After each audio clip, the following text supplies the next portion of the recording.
Salam sehat dan bahagia untuk guru hebat dimanapun Anda berada. Kali ini saya akan memaparkan tugas koneksi antar materi modul 1.4. Perkenalkan, nama saya adalah Anugrah Sulistiani Filipiandri, calon guru penggerak Angkatan 7 SMA Negeri 1 Puding Besar.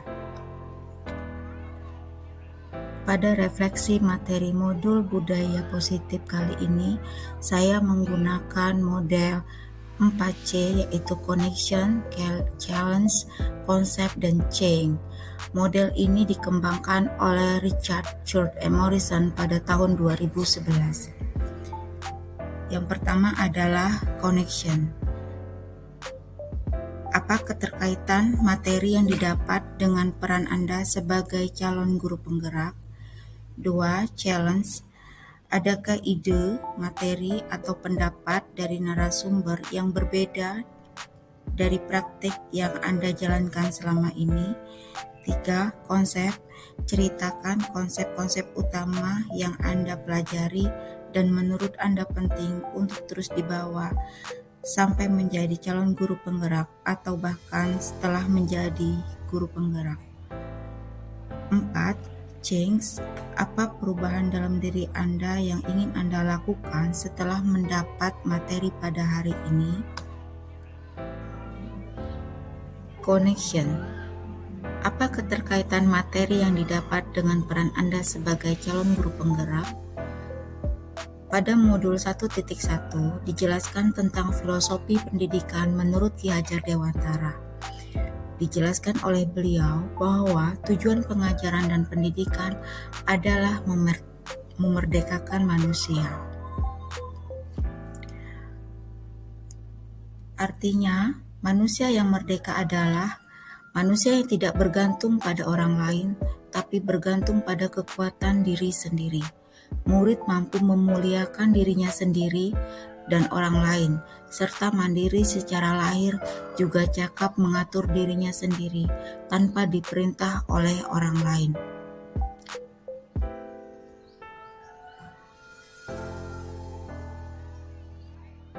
Pada modul 1.2 dijelaskan tentang peran dan nilai guru penggerak. 5 peran guru penggerak. 1. Menjadi pemimpin pembelajaran. 2. Menggerakkan komunitas. 3. Menjadi coach guru lain. 4. Mendorong kolaborasi antar guru. Dan 5. Mewujudkan kepemimpinan murid. Sedangkan 5 nilai-nilai guru penggerak adalah 1. Berpihak pada murid. 2. Reflektif. 3. Inovatif. 4. Kolaboratif. 5. Mandiri.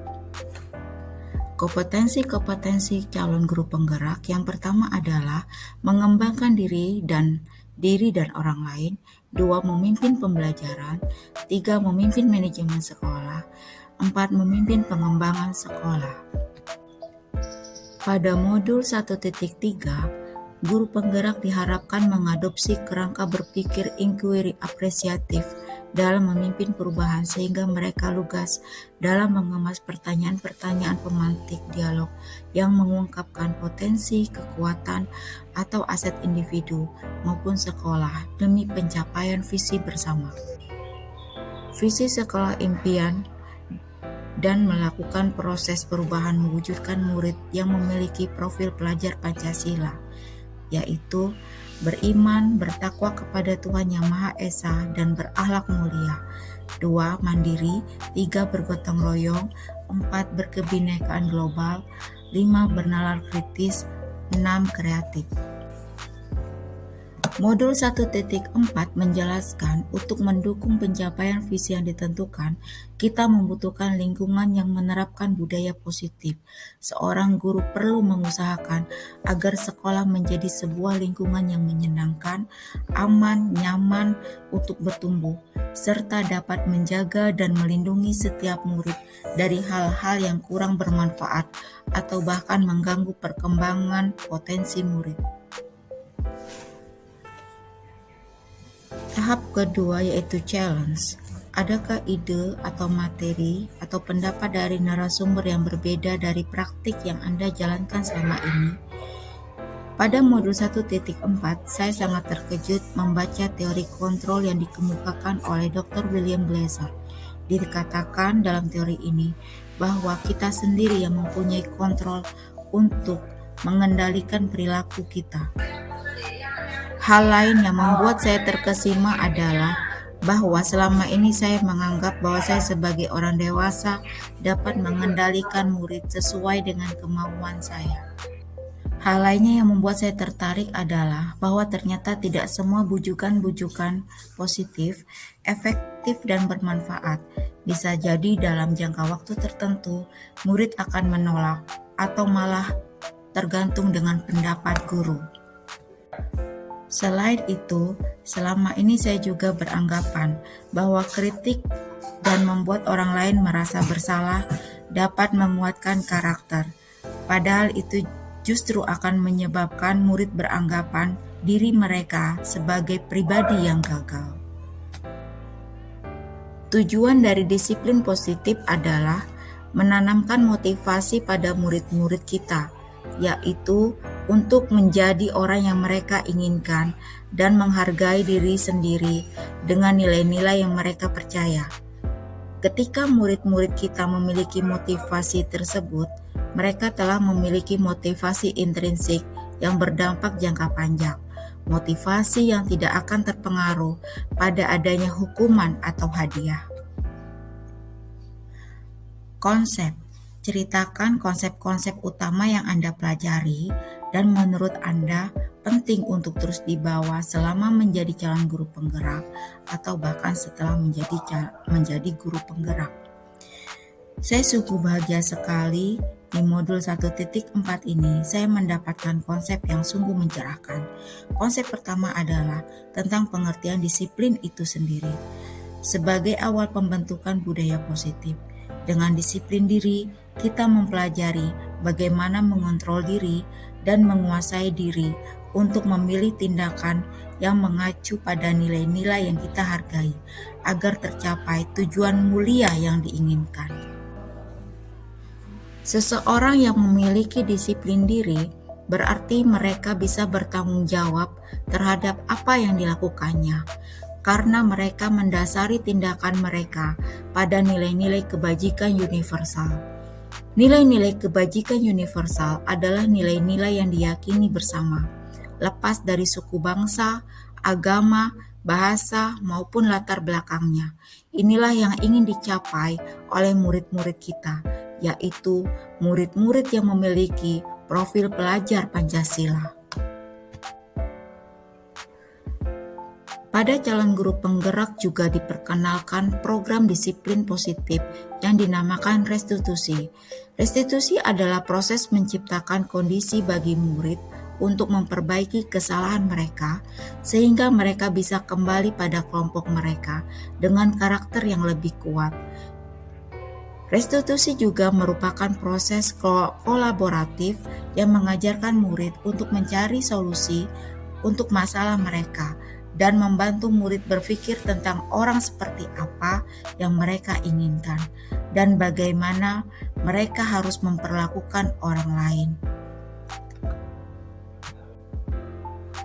Selain itu, ada konsep tentang keyakinan kelas. Mengapa kita harus lebih baik menerapkan keyakinan kelas daripada peraturan kelas? Karena seseorang akan lebih tergerak dan bersemangat untuk menjalankan keyakinannya daripada hanya sekedar mengikuti serangkaian peraturan tertulis tanpa makna. Segitiga restitusi memiliki 3 tahap atau strategi dalam pelaksanaannya, yaitu 1. Menstabilkan identitas.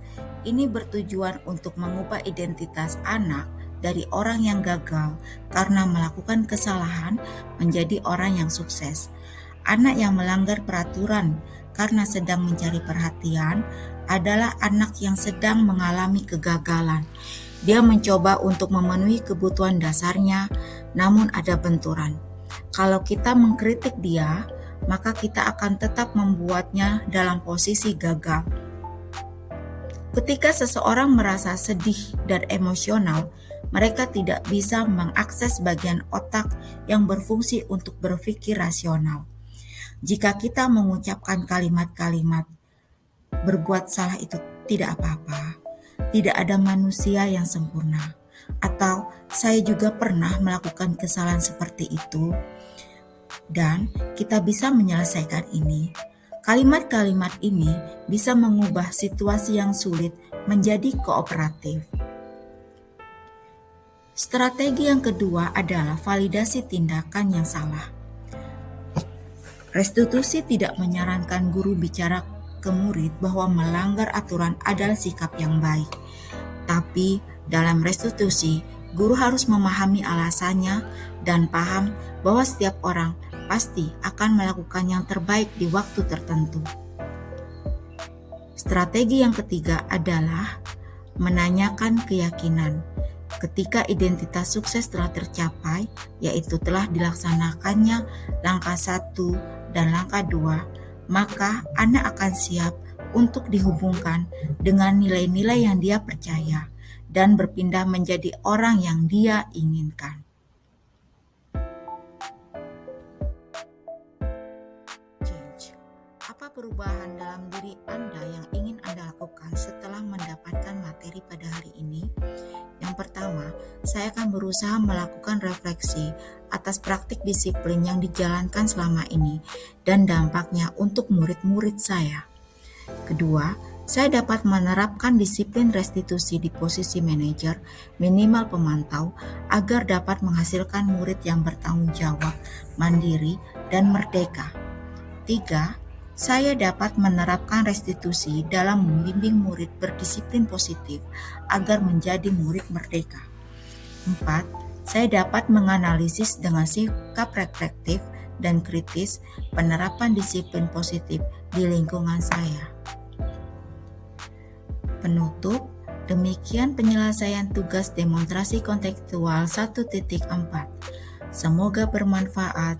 Sekian dan terima kasih.